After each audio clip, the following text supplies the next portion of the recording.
Pagod na ba kakahintay sa plaka ng motor mo? May magandang balita tayo. Kamakailan lang, nakapag-abot ang LTO ng malaking tagumpay.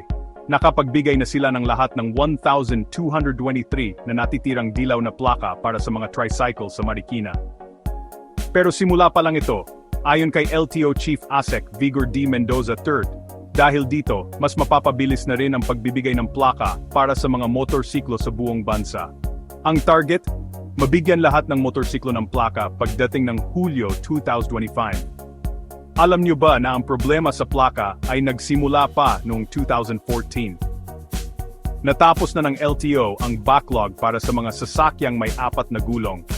Mahigit 800,000 na plaka ang nagawa nila noong huling bahagi ng 2023. Kaya mga may-ari ng motorsiklo, konting tiis na lang.